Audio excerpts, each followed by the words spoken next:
Алармысыз ағайын, ассалаумағалейкум, құрметті YouTube арна көрермендері, құрметті ағалар, құрметті інілер, құрметті замандастар, кезекті шығарылым. Дәл қазір Грузияда жүрген жайым бар. Бүгін 31 мамырдың ең соңғы күні. Амандық болса ертеңнен бастап толықтай жаз кіреді десек болады. Қазір ендеше осы Грузияда жүргендегі автокөліктердің бағаларын бір таныстырып өтейін, бағаларын көрсетіп өтейін. 31 болғанымен маусымға кеп тақалып тұрған күн ғой. Сол себепті июнь дейміз, маусым айының бағалары деп бір шолу жасасақ қате болмайды деп ойлаймын. Ендеше ағайын комментарий жазып, лайк басып, атаулы видеоны достарыңызбен таратуды ұмытпаңыздар. Ал ендеше бисмилля деп бастайық. Достар, ендеше мінекей өздеріңіз көріп тұрғандай, мына жақта Автопапа қонақ үйі. Грузияда ауа райы өте тамаша, тіпті жаз өзінің бабына енді деп айтсақ болады. Ауа температурасы 30 градустан жоғары, қателеспесем. Сондықтан да мұнда келетін болсаңыздар, енді көзілдіріктеріңізді, бас киімдеріңізді, яғни көлеңкелейтін алып келуді ұмытпаңыздар. Ал сонымен тұш, мінекей өздеріңіз көріп тұрғандай сектор. Автокөліктер аз емес көп. Мінекей мына жерде тұрғандардың барлығы бүгін өтіп кетті. Өйткені бүгін сенбі бұларда базар күні. Сондықтан да жақсы бүгін бір сауда болған сияқты. Өйткені рәсімдейтін жерде де кеңсесінде адамдардың кезегі өте көп болды десек болады. Сонымен әдеттегідей Optimaдан бастайық. Көбісі айтады, неге Optima Hyundai'ды түсіре бересің деп, өйткені бұған сұраныс көп. Адамдар осы көліктерді көбірек түсірші деп өтініш білдіреді, сәйкесінше сұранысқа қараймыз. 2019 жылғы Optima 2.4 өкінішке орай баға жоқ. Мынау Cerato деп айтсақ болады. Бұл өтіп кеткен сияқты, өйткені мына сатылымға шығарылған бағасын алып тастаған. K5 бізде 2021 жылғы өкінішке орай бағасы жоқ. Бұл 1.6 қозғалтқыш күш. Гибрид Camry 55-тер. Бұның да бағасы жоқ екен. Бағасы жоқ. Яғни T3-те көбінесе баға жоқ. Достар, мүмкіндігінше бағасы барларды ғана көрсетіп шығайын. 2022 жылғы Elantra 11.700 деп тұр. Яғни шамамен 11.000, 10.5-ке беретін сияқты. 2022 жылғы жаман емес. Өйткені кезінде осыдан бір жарым жыл бұрын 2020-ның өзін $10.000-ға, ең бірінші мен Грузияға келгенде тіпті 10.400-ге 2019 жылғы Elantra алып кеткем. Так, Highlander'дың бағасы жоқ. Сонымен Highlander 2000 рестайл деп айтсақ болады. $17.500, 3.5 объеммен 2017 жылға 17.500. Так, мына Nissan'ның бағасы жоқ өкінішке орай. Арғарата $13.000-ға тағы бір Highlander тұр. 2014 жылғы бұларды емес, мүмкіндігінше 2017-тен бастап алуға тырысыңыздар, өйткені арасында бір $2.000 ғана айырмашылық бар. Бірақ рестайлдың басымдылығы көбірек. Так, арғарата кеттік. Бізде $17.000 деп көрсетілген екен. Бұл да рестайл 2018 жылы $17.000 деп тұр. Секторда автокөліктердің бағалары жазылмапты, сол себепті секторда ауыстырайық. Құрметті ағайын, бірер минутыңызды жарнамаға бөліңіз. Сөздің ашығы керек. Үйде мына жанның тыныштығы жайлы диваннан басталады ағайын. Дәл осылайынан сәнді әрі жайлы диванда отырып алып, YouTube'дан мына менің Грузияға қатысты видеоны көргеннің өзі бір ғанибет шығар. Құрметті ағайын, егерде дәл осындай диван іздесеңіз, немесе үйдегі жиһазыңызды ауыстыратын болсаңыздар, біздер Бауыржан Болысқанның дәл осындай жиһаздарын таңдадық. Неге? Бірінші кезекте сенімділік. Жиһаз саласында алаяқтар қаптаған заманда маңдай теріңізбен тапқан ақшаңыз жүгірмектердің қалтасында кетпесін. Яғни аманатқа қиянат жоқ, сенімді. Екіншіден, сапалы, орнықты конструкция, жоғары сапалы маталар, төзімді материалдар, жиналмалы механизмі бар. Үшіншіден, сәнді, стильді, түрлі түстерімен үлгілер топтамасы бар. Төртіншіден, уақытылы, келіскен мерзімде жеткізеді, кешігу жоқ, әрі жеткізу тегін. Үйіңізге жайлылық пен әсемдік сыйлайтын Бауыржан Болысқанның жиһаздарын таңдаңыз.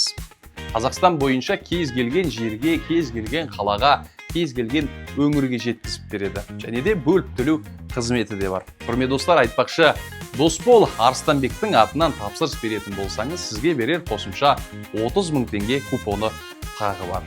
Қолданып қалыңыздар. 2017 жылғы Forester $9300 дейді. 2017-лердің бағалары $8000 мен $9500 арасында. Егерде 2017-2018 жылғы Forester іздейтін болсаңыз, Грузиядағы бұл бастапқы бағасы, яғни 8000 мен $9500 арасында орташа комплектацияда. 2021 жылғы Tucson 2.5 объеммен 39.000 миль, 15500 бұл сатылым бағасы. Яғни бұл сол 14-ге, 13.5-ға, 13.8-ге сатылғалы тұрған Tucsonның бірі. Мінекей RAV4 2019 жылғы $18500-ға. Негізі бұл RAV4-терді жалпы заказ берген болатын. Бексұлтан есімді жігіт RAV4-терді жақсылап тұрып зерттедім. RAV4-терді жақсылап тұрып іздедім. Бұларды жақсы комплектациямен 17.000, 17.500 орташа баға. 17.500, $18000-ға толықтай адамға керек жалпы жайлылықтың барлығын үйе берген XLA комплектациясын алуға болады. Ал жалпы 14, 14.5, 15-ке де алуға болады екен, бірақ олар LE комплектациясы және де LE-ден бір саты LE плюстарды жалпы қарауға болады. 14.000 мен 15.000 арасында. Ал жақсысын алам дейтін болсаңыздар 2020-2021-дің 17.5-18.000-ға дайын болған дұрыс. Ал егерде 3 жылдық керек болатын болса, $20.000, $21.000 келіп алуға болады. Сосын Sienna іздеген жандар үшін, енді мына Sienna бір кереметтей бір көзге айтарлықтай көзге соғып тұрған жоқ. $9800, 2014 жылғы 3.5 объеммен. Бағасын енді төмен беріп тұр демесеңіз, бір-екі бояп алатын сәттер бар екен, бір-екі полировка жасайтын жерлері бар екен, бірақ десек те баға төмен беріп тұр. Арғарата мына бір Highlander 2019 баға жоқ. Мына Highlander-ды көрейікші, кәнекей ортада серебристый дейміз, сұр түстен. Өкінішке орай баға да жоқ екен. Сосын достар, айтпақшы, Sorento-лар жоқ болып кетті, білмеймін, ғайып болып кетті. Sorento-лар қыстың күндері, нақтырақ осында келіп жүрген кездерде, қаңтардан бастап бүгінгі күнге дейін Sorento-дан енді аяқ алып жүре алмайтын едік. Не көп Sorento көп болатын, сол кезде олардың бағасы 10.000-ға дейін, 11.000-ға дейін түсіп кетті. Жақсы енді, әдемі дегеннің өзі де 11.000-ға алатынбыз. Қазір олардың саны мүлдем жоқ, жоғалып кеткен, білмеймін. Неге нақты қазіргі уақытта Sorento Грузияға тасылмай кетті? Олардың бағасы қазір 13.800, 14.000, 12.500, 13.000 деген сияқты бағаларды тұрақтап алған. Яғни беретін бағасы кем дегеннің өзінде 11.500, 11.700 деп өзінше бір $700-800 теңгемен айтсақ, бір шамамен 300.000 теңгеге қымбат ұстанып тұр. Неге? Өйткені Автопапаның өзінен, менде Sorento-ға тағы заказ болған. Автопапаның өзінен көп болса бір 10 Sorento көрдім. Кавказустан, ол жақтан да бір шамамен бір 7-8 Sorento көрдім. Сонда жалпы қосындысын айтатын болсақ, бір 20-25, енді асып кетсе 25 Sorento көрген шығармын. Соның ішінен есі дұрыс 3-еуін ғана көрдім. Оның өзі де бағасы бұрынғымен салыстырмалы түрде бір $800-ға, $700-ға, $900-ға қымбат айтып тұр. Өйткені өздері де білет, нарықта Sorento жоқтың қасы. Нарыққа қазір Аскенттер кіріп жатыр, Outback-тар және де Forester-лар кіріп жатыр. Сондай-ақ қазір Грузияның базарында мінекей Legacy-лар бас көтере бастады, немесе қарасы көріне бастады. Бұл да бір тамаша көліктердің бірі, бірақ та бұл да біздің Қазақстанға осыған дейінгі 2000-шы, 2002, 2008-ге дейінгі шанақтар өте жақсы кірген болса, мына соңғы кузов дейік, соңғы шанақ біздің елімізде тіпті жоқтың қасы. Қазір енді Грузияда көбейе түсті, демек сәйкесінше бұл да Қазақстанда жаймен Қазақстанның тас жолдарында, көшелерінде жалпы көзге түседі деген ойдамын. Не себепті? Өйткені бұлардың бағалары салыстырмалы түрде төмен. Өйткені сыртқы әлпетінен ішіне кіретін болсаңыздар, іші де өзінше жаңа дизайн беруге тырысқан, және де бағасы қазіргі уақытта бұлардың Грузияда төмен. Өйткені сұраныс жоқ, сол себепті бағасы төмен беріп тұр.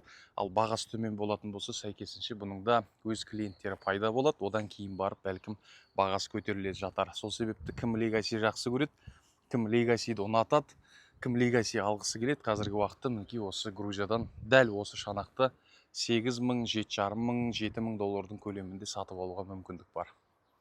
Достар, менде тағы қосымша Camry 70 заказым болған. Ақ түсінен, немесе сұр түсінен, немесе шоколад түсті істеп, яғни осы 3 түспен сипаттап берген болатын. Өкінішке орай не ақ жоқ, не сұр жоқ, не шоколады жоқ. Толған қара түс, нақты SE комплектациядан. Дәл осы 1-2 күндікте Грузияға келетін болсаңыз, ақ түсті іздеп келмей ақ қойыңыз. Ақ түсті табу мүмкін емес. XSE комплектациялардан қарауға болады, жоғары комплектациядан. Ал енді жалпы бюджет бойынша 11.000, 11.500, 12.000 долларға ақ түсті 70-тер табу мүмкін емес. Барлығын шарлап қарап шықтым. Ол автопапа болсын, Кавказус болсын, ол Майавта болсын. Қандай көлік сататын нарық бар, қандай интернет желісі бар, бәрін қарадым. Өкінішке орай заказға оны таба алмадым. Ал достар, ес 2016 жылғы. Бұның қателеспесем Carfax'ында көрдім ғой деймін. Мен Carfax'ы да ұнады ғой деймін, маған қателеспесем. Бірақ енді өзі сыртқы келбеті, ішкі салоны, салондағы кожасы енді бір шыны керек өтті тамаша. Өзі ашықта тұр екен. Неге ашық тастап кетті екен? Негізі қазір кешкі базар, жұрттың бәрі автокөліктерін тастап кетіп қалған ғой. Бірақ мынаны ашық қалдырған екен. Бәлкім осыны бір сіздерге видеоға түсірсін деген ау деймін шамамен. Енді қараңыздар. Мына қараңыздар. Есіктің жақтауының өзін қараңыздар. Мына қоңыр түстің өзді. Қазір енді камера сіздерге бұны сипаттап көрсетіп бере ала ма, бере алмай ма, ол белгісіз. Плавающий сиденье дейміз, яғни жылжымалы әдемі орындық функциясымен. Енді мына іштегі мына водительский, мынау жүргізуші адамның отыратын орындығы. Бұл көбіне не істейді? Көбіне езіліп қалады, мыжылып қалады. Мынаның кожасына, былғарысына қарайтын болсақ, арнайы шештіріп, бұны қайтадан былғарыны қаптатқанға мүлдем ұқсамайды. Яғни өзінің сол заводтан шыққан күйі тұрғанға сәйкес келеді. Шамамен бір 95%-ға. Сол себепті өзінің заводтан шыққан орындығы деп айтсақ болады. Енді осы жағдайға қарап, автокөліктің деңгейін түсіне беріңіздер. Ішіне қарап кірейін. Барша қазаққа бұйырсын дейміз. Құрметті ағайын, бұндай көлікті мінгенді арманда, мінбегенді арманда. Сөздің ашығы керек. Мінекей рульдің өзін қараңыздар. Сондай бұрындары қоңыр түстен, өте ашық түстен болатын болса, қазіргі кезде ол қоңыр түстен бәріміз қашатын болсақ, мінекей сондай бір қою түспен берген. Әрқашанда мынау рульдағы, мінекей мына жердегі дерево дейміз ғой, ағаштан жасалған дүниелер әрқашанда автокөлікке сондай бір қымбат бір сипат береді деп айтсақ болады. Пуш-стартпен гибрид. Мінекей ішіндегі дизайн қараңыздар, қандай тамаша. Ішін қараңыз, ішіндегі мына кожалардың, былғарының түсі. Мінекей сапаны қараңыздар, қандай тамаша. Осындай мүмкіндік болатын болса, көлік алуға тырысыңыздар. Салыстырмалы түрде бір 1000-2000 долларға бәлкім алуға келген көлігіңіздің қымбатырақ болатын шығар. Бір теңгемен айтқан кезде бір 500.000 теңгеге, 300.000 теңгеге, немесе 800 миллион теңгеге дегендей. Бірақ өзіңізге алып атсыз, өзіңізден ештеңені аямаңыз ағайындар. Мінекей кіреберістің өзінде де ешқандай сырылып жырылып тұрған жерлері жоқ, сондай тамаша. Мынаның өзін көтерейік. Қараңыздар, шына артқы жақтары бір сырылып қалған жерлері де жоқ, тамаша. Мен өткен жолда достар, естеріңізде болса бір ес түсірген едім. Ол кезде ол бұған дейінгі до рестайл болатын, ал мына рестайл нұсқасы. Қараңыздар. Артына отқан адамның өзі де дос бар, дұшпан бар. Шыны керек бір ішіне қарап отырып, бір рахаттанып отыратындай көлік. Арғы жағынан да бір түсіріп қояйын енді. Сонымен ЕСқа қанармыз бәріміз. ес сүріш деген айтпақшы, Атыраудан бізде Нұрлан деген жігіт бар. Амандық болса 12-сі күні автотур, сол 12-сінде келіп ес қарайым деп отыр. Осы ес оған дейін арзандап, осы есті алуды сізге бұйырсын, немесе бұдан да кереметін алуы бұйырсын дейміз. Мынау пассажирский жақ дейміз, яғни жаныңыздағы отыратын адамның тарапынан көз. Сіз мына рөлде отырсыз, көз алдыңызға елестетіңіз. Визуализация болсын. Еще түрлі блогерлар бар ғой, ана визуализация жасаңыздар, армандаңыздар, сол кезде армандарыңыз орындалады деген сияқты. Бірақ аяқты аспанға көтеріп қойып жата беретін болсаң, арманның ешқайсысы орындалмайды ғой. Әрекет керек, сәл кішкене тұру керек, тырысу керек, ұмтылу керек деген сияқты. Сондықтан әр қазаққа бұйырсын, құрметті ағайын. 2016 жылғы ЕС автокөлігі. Бұлардың Дористайлдан айырмашылығы, бұларда решеткалар өзгерді, торлары, бұлардың алдыңғы фаралары, туманниктары өзгерді, бұлардың титан дисктары өзгерді, және де қосымша артқы мінекей фараларда өзінше дизайнмен өзгеріске енді. Бірақ ұзындығы бойынша ешқандай өзгеріс жоқ, және де ішкі салоннан да аса қатты бір өзгеріс байқамағаныңызбен түрлі заманауи жаңа түстермен дизайнды қолдану арқылы ішін дәл осылай көмкеріп қойды десек болады. Маған ұнаған бір естардың бірі осы жерде тұр, және де 11-ші секторда қателеспесем, сол жерде де 2016 жылғы ес тұр. Ол да 2.5 гибрид. Оның да жағдайы өте тамаша. Ішіне кірсеңіз шыққыңыз келмейді, сол жерде түнегіңіз де келеді. Ал ары қарата жалғастырайық. Мінекей мынау ескісі достар, ал мынау жаңасы. Қараңыздар, ұзара түскен. Байқап отқан шығарсыздар. Ұзарудың үстіне ұзара түскен. Қазір енді көліктердің ұзындығы 5 метр, 5 метрде 20, 5 метрде 30 сондай болып қалды ғой. Уақыт өте беретін болса, мен ойлаймын, тағы бір 2-3 метр қосылатын шығар осылай қарай. Өйткені адамдар қанбай жатыр ғой, қанағаттанбай жатыр. Адамдарға маркетингпен сату үшін әртүрлі нәрселерді ойластырып жатыр да, қызықтырып жатыр. Болмаса мына көлікті айдап жүрген адамға бұдан басқа не керек, мысалға? Былайынша сөзін ашығын айту керек қой. Жоқ, бұл бұдан да мықтырағын алу үшін мынаны тағы бір 2 метр, 3 метр қоссақ, ары қарата тағы бір жарты метр жалпайтсақ деген сияқты болып жатыр ғой, қысқасын айтқанда. Мінекей достар, жаңағы сөзімнің тағы бір дәлелі. Мінекей тағы Legacy. Өздеріңіз көріп тұрғандай, мынау алтын түстес. Мінекей енді Грузияның нарығына келе бастады.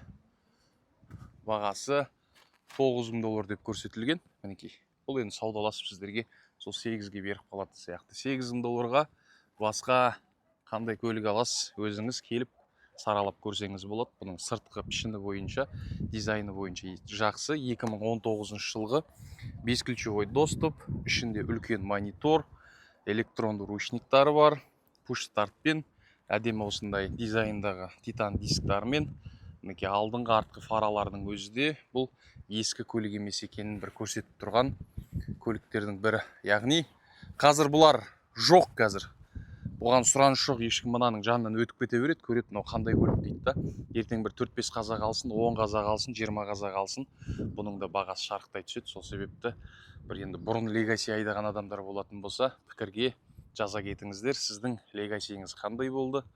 Адам сіздің көңіліңізден шықты ма? Жұртқа кеңес бересіз ба деген сияқты жаза кетіңіздер, жұрттар да біле отырсын. Достар, қазір бұрындары қазақтар көбінесе Camry іздеп келетін еді, қазіргі уақытта көбісі Subaru іздеп келетін шығарды.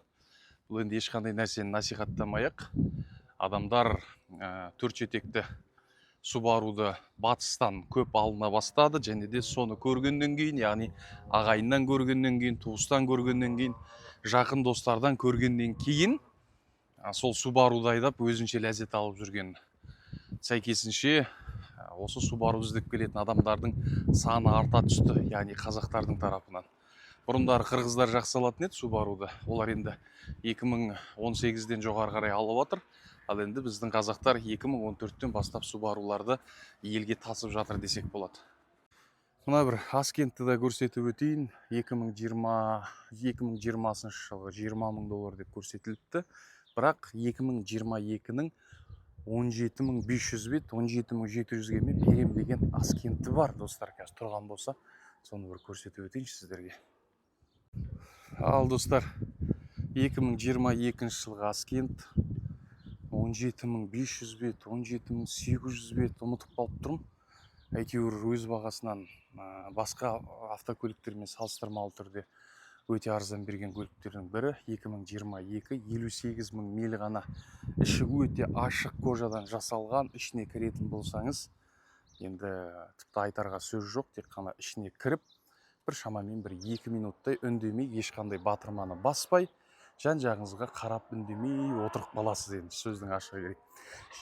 22-лердің көріп тұрғандай алдыңғы решетка дейміз, мінекей торлар өзгертілген, қарамен берген. Расында бір өзінше бір ерекшелік қаһар қосқан сияқты, жай ғана бір қарапайым решетканы қара түске бояудың өзі де. Сондықтан да достар, бұл да енді 7 атамдық автокөліктердің бірі. Өткен жолы біреулер жазып кетіпті, Аскентті неғып сонша мақтай бересің, әкеңнің заводы мет деген сияқты. Енді оны осында жүріп қолыма видео ұстап жүргеннен кейін өзім білем деп айтайыншы соларға. 2022 жылға 6 айда құрастырылған, өкінішке орай бағасы көрсетілмеген, бағасы жоқ. Бағаны достар, бұлар көрсеткісі келмейді, өйткені бүгін сенбі күні болды. Сенбі күні адамдар көп келеді.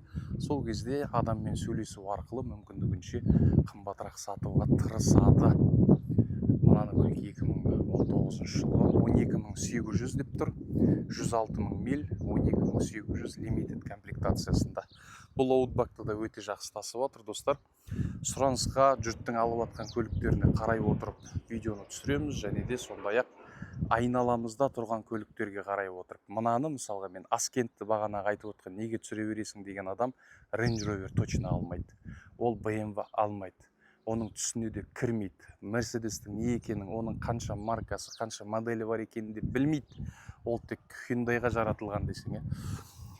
Так, сонымен ары қарай кеттік. Мынадай аутбакты алмай-ақ қойыңыздаршы достар, шыны керек бар ғой. Кей кезде арамызда қазақтар айдап баратқан кезде бар ғой. Неге деген сұрақ ішімде қалады, бірақ сатып алған адамға неге мынаны алдың, мынандай ескі қой деп айтқан ол болмайды да, ол сатып алып қойған. Бұл енді автотурға қатысы жоқ. Келіп жатқан қазақтар көп қой мұнда. Соның арасынан осындай ескі аутбакты алып кетіп баратқан кезде ол адам мәз болып кетіп баратыр. Бірақ сыртпен қараған кезде неге ескі көлік алдың, неге осыдан бір кузов жоғарырағын алмадың ба ең болмағанда деген сияқты бір іштей өз-өзіңмен сөйлесіп қана қаласың. Мысалға қараңыздар, $7.400, мынау 2014 жылдан төмен қарай 168 миль. 7.400-ге одан да 2017-ні алыңыз, 2016-ны алыңыз, жаңа рестайл, жаңа кузов. Мүмкіндігінше жаңа кузовты алуға тырысыңыздар. Жаңа кузов, өйткені уақыт деген зырылдап баратыр. 2 жылдан кейін мынауыңыз мүлдем ескіріп қалады, мынаған ешкім жоламай қояды көлігіңізге. Одан кейін тіпті сатқыңыз келмеген күннің өзінде де өте ескі көлік айдап жүресіз, оны сіз байқамайтын шығарсыз, бірақ айналаңыз солай деп қабылдайды, өкінішке орай. Так, $7.300 Camry 50, 7.300 Camry, енді бұл ескірсе де Camry болып жатыр. На Legacy көрдіңіздер ма достар? $8.500 2015 деп тұр. Мынаны қараңыз. Енді бұл екеуіне келеді, қазақ мынаны ұнатып тұрады да, бірақ соңында мынаны алып кетеді ғой. Енді бұған да халықтың еті үйренеді, бұны да айдайды. Адам бұның да бір жақсылығын көреді, содан кейін барып бұған отырады деп ойлаймын. 8500 дейді. Мынаны мысалға 7,5-ға, 7.2-ге алып кететін болсаңыз қандай тамаша мысалға. Ары қарай кеттік. Енді бұлар ескі көліктер, бізге керек емес. Мына Camry'дің бағасы жоқ. Бағалары өкінішке орай жоқ. Camry'лар. Негізі менің бір байқағаным достар, жалпы автокөлікке де сезон әсер етеді, маусым әсер етеді. Мысалға кейбір тауарлар, кейбір қызмет түрлері болады ғой, қыстың күндері жұмыс істемейтін, немесе жаздың күндері жұмыс істемейтін деген сияқты. Автокөлікке де бұл қатысы бар. Неге десеңіздер, күзден бастап, октябрьдан бастап мұнда көбінесе кроссоверлар келе бастайды. Өйткені адамның психологиясының өзі қыстың күндері көбінесе кроссовер алуға, биік автокөліктерді алуға бейімделіп келеді екен да, жаз шыға бастаған кезде жеңіл автокөліктерді көбірек іздейді екен. Оны енді біреулер осы менің әңгімеме сәл күлетін шығар, бірақ десек те осы соңғы 3,5 жылдықтың, 3 жылдықтың көлемінде осы Грузиямен айналысып жүрмін. Сатып алып атқан моменттері бар, сатылып атқан сәттері бар. Соның бәрін қарап отырып, қазіргі өмірлік тәжірибені көріп отырып, пайымдап айтып отқан тұжырым, Сол себепті маусымға автокөліктердің сатылымы да әсер етеді. Достар, жалпы сіздерге жай ғана бір ақпарат ретінде айтып өтейін. Так, енді 70-тердің 75-тердің жанынан өтіп кетуге де болмайды. Қазақтардың тарапынан қарғысқа қаласың. Құдай сақтасын. 2018 жылғы Қанат есімді осының алдындағы турда біздер Camry 70-ті ақ түсінен алып кеткен болатынбыз 11.350-ге. Мананы сол кезде 12.000-ға берем деген, қазіргі бағасын Құдай білсін. Біз не себепті бұны алған жоқпыз, бірақ түл әлпеті бұл 70 болғанмен алдыңғы бамперін көріп тұрсыздар, бұл 75-тің бампері. Негізі 70-тіктердің бампері бұлай болмайды. Бірақ дегенмен де өзіне сән қосып сондай бір әдемі көрініске ие болып тұр. Бұны алмаған себебіміз бізде бұл жерде алдыңғы ходовой часть дейміз, яғни жүруге әсер ететін бөлшектерінде қандай да бір тықырлаған дыбыс болды. Сол себепті Грузияға келгеннен кейін қайтеміз, жаңағы бұндай мәселесі бар көлікті деп. Негізі ол да бір мәселе емес, ауыстыра салатын дүние ғой, бірақ десек те мүмкіндігінше деп басқа көлікті іздеген болатынбыз ақпарат үшін. Так, оптималарда көрінбей кеткен еді, енді қайтадан қарасы көрініп жатыр. Элантраларында саны азайып кеткен еді, енді оларда шығып жатыр. Sport Age достар, $9300-ға, бұл да кезінде хит болған көліктер. Өзі бір бақаға ұқсайды, көзі бақырайған. Қазір сәл жанына жақындасаң бір бақа ұқсап секіріп кететін сияқты. Sport Age автокөлігі 2020 жылға, өзіңіз ойлаңызшы, $9300. Кезінде осылар $13.000, $14.000-дан сатып алдық автотурмен келіп. Өйткені ол кездің өз заманында осы Sport Age-дар өз деңгейінде, өз бабында тұрған адамдар, Sport Age деп келетін адамдар, Sport Age жақсы көретін. Енді ностальгия кетіп жатыр достар. $9300 бұл старт баға, бәлкім 8.5-ға да беріп қалар. Ал достар, енді осы жерде менің бір айтқым келгені 2015-тің RAV4-ін іздеп жүрген болсаңыздар, достар, мен сіздерге айтайын, мінекей алдарыңызда тұрған RAV4. Бұл 2015 жылғы таза до рестайл болып саналады. Рестайлдарда бұл жерде решетка мен фараларда өзгеріс бар. Ішкі жақта ешқандай аса қатты өзгерістер байқалмайды ол кезде.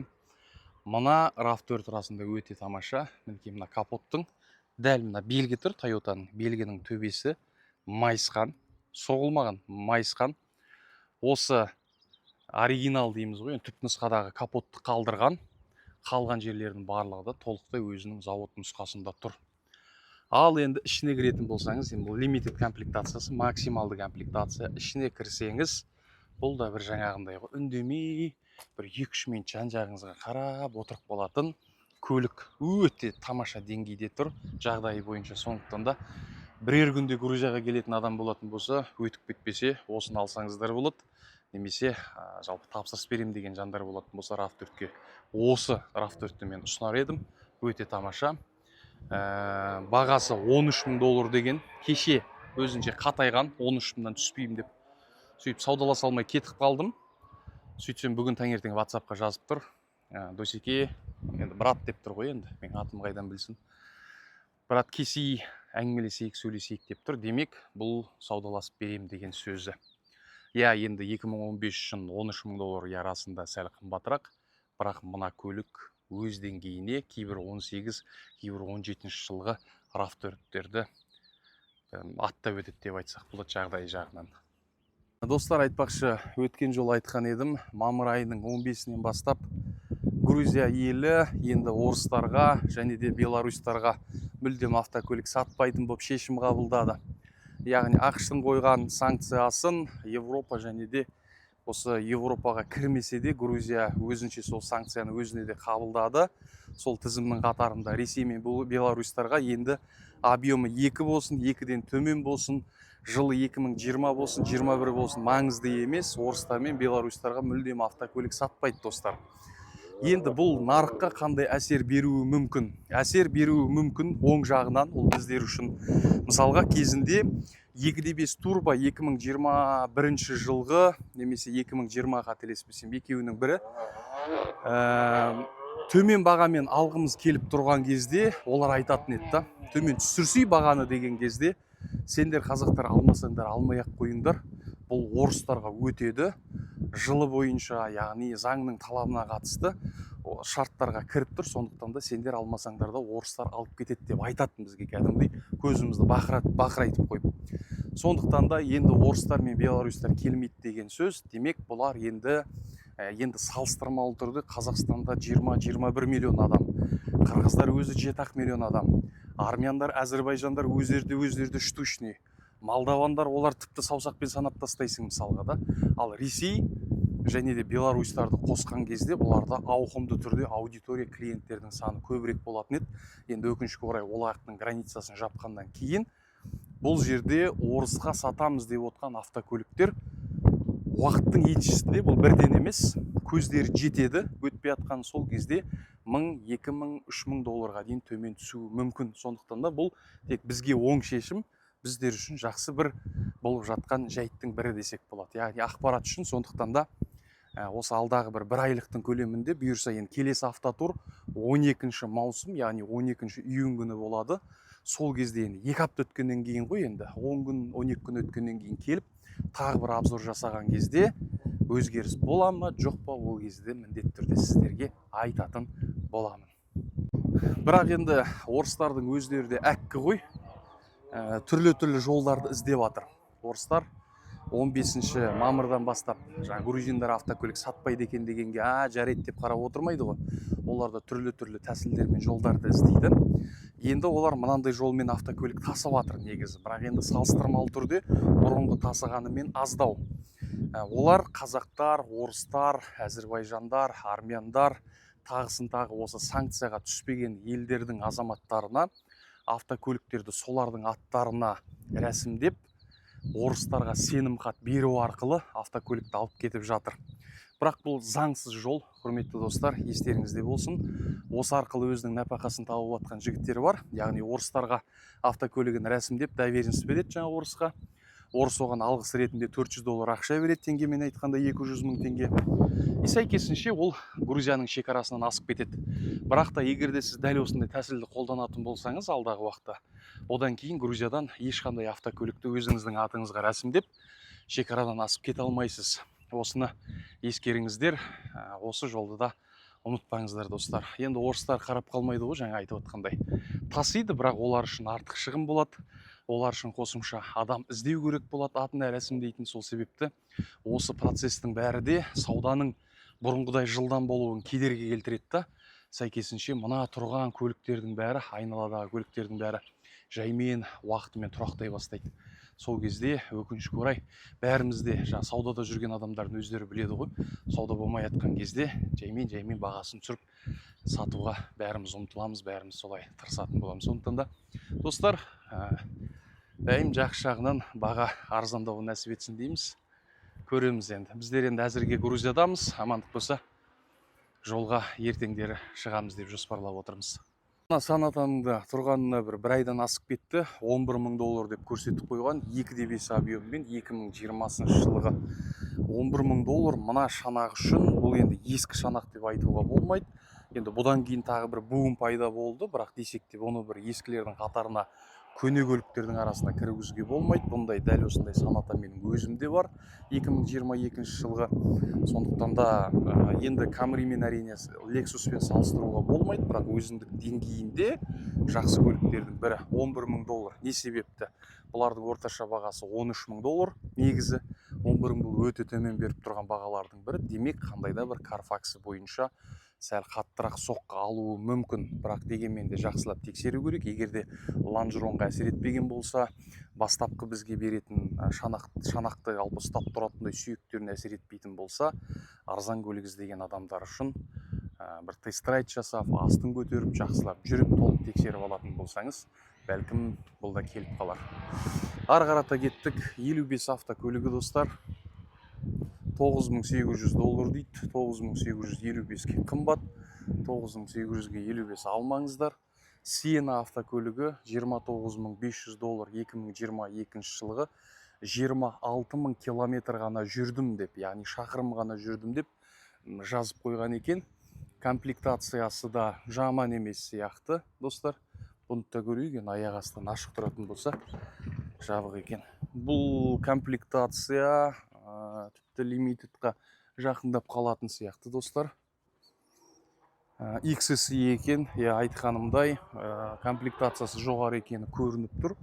Жаңа дизайнда отбасылық автокөліктерді жақсы көретін, микроавтобустарды жақсы көретін адамдар үшін керемет көлік.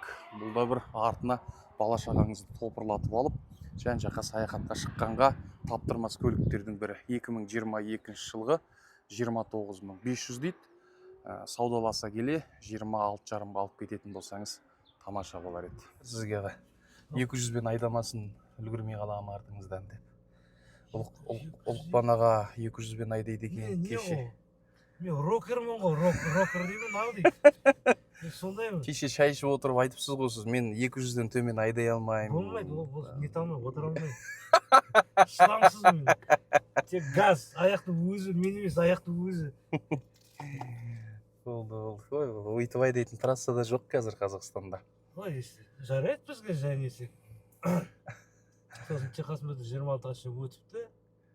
Ол бірақ неде? Америкада. Америкада, иә. Ол енді Қазақстанға барған кезде техосмотр жасап аласыз ғой. Иә, сықпайын қойған. Қазір кек заправка істеп алады, терезелерін сүртіп алып, бәрін нетіп. Сол жаңа неге бачокқа су қойып нетсем, бір жарты шөмекте, бір шөмекте кетті су. Болды, кімдікі... Натақтар үйге жүрмедіңіз ба? Натақтар сол мына жуып мұна құйып атым, андері жүртте. Натақтар құйып қойып, ше. Грузияға бір келген кезде деп, ше. Бізде... Сырт болып жүр дейсіз ғой. Иә, құрметті ағайын біздің Ұлықпан ағамыз. Бұйырса ертең таңда шығамыз деп отырмыз. Жолда бір таудың арасында жасайық съемка деп отырмаға. Тарих қой бәрі, естелік. Осы жерде бәрі түседі. Сіздер ана верхныларысында түсейікші, бір тауда тұрып ше. Иә, сол жерде түсірейік деп отырмыз. Өзі бір айналдырған 3 адам автотұрға келген. Заказымыз тала алмадық қой аға. Еш етпес. Ештеңе қылмайды деп қойсаңшы. Еш алмайды. Аман есен ауылға жетейік. Ол мында 1000 рет 100 рет келесің. Аумин. Главное дейтін мында денсаулық. Мыналар бәрі болады. Иә. Онда заправкаға баратымыз, құрметті ағайындар. Жанармай бекетіне барып қазір амандық болсын бензин құйып аламыз. Ал жанармай бекетіне келдік. Ертең жолға жанармайымызды құйып алайық деп отырмыз, дайындалып. Бұл жақта бензин қымбат, құрметті ағайын. Сол үшін полный бак құймаймыз. Бұл жерден бір 80 лариға, 100 лариға ғана құйып аламыз.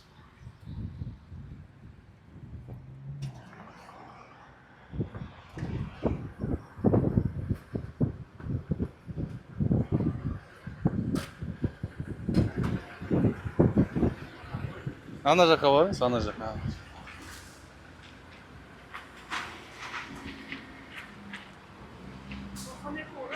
92.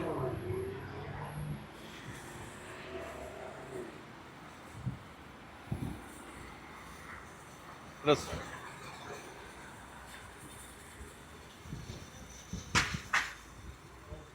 Айбек, картамен 80 лариға құйып ала салыңыз. Картамен? Иә, 80-ге. Осы жерде мына кісіге төлейсіз, ары қарай барудың қажеті жоқ. Иә, бұларда барудың қажеті жоқ, машинада отыра бересіз ғой.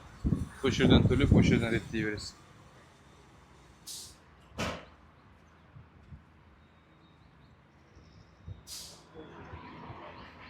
Ағамыз шығып апты сонда да.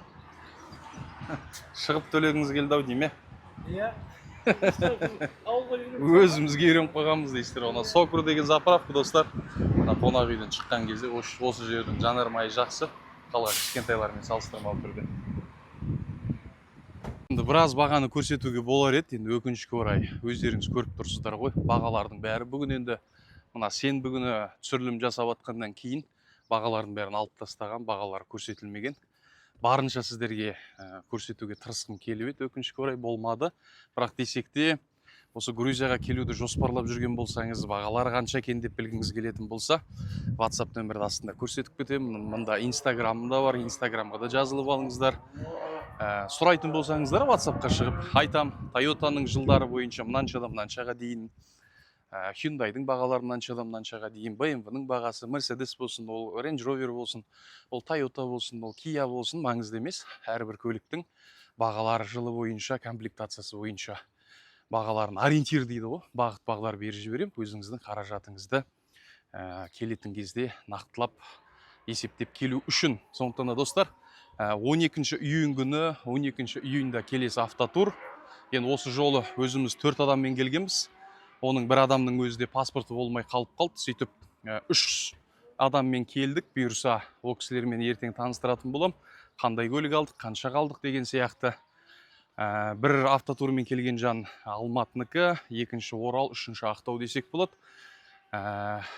Және де қосымша заказдар болған, бірақ өкінішке орай критерийға байланысты, нақты түс деп айтайықшы. Біріншісі автокөліктің түсіне байланысты өкінішке орай таба алмадым, ол келесі автотурға қалады, алла қаласа. Екіншісі бюджетке байланысты. Бюджет төмен болғандан кейін сәйкесінше барынша іздеп көрдік, бірақ таба алмадық. Сондықтан достар, келесі автотур 12 июнь. Келем деген жандар жекеге WhatsApp-қа жазыңыздар, WhatsApp-қа хабарласыңыздар, пікір жазыңыздар, лайк басыңыздар, видеоны таратыңыздар. Достар, келесі эфирде жолыққанша сау саламатта болайық. Алла абыройдан айырмасын.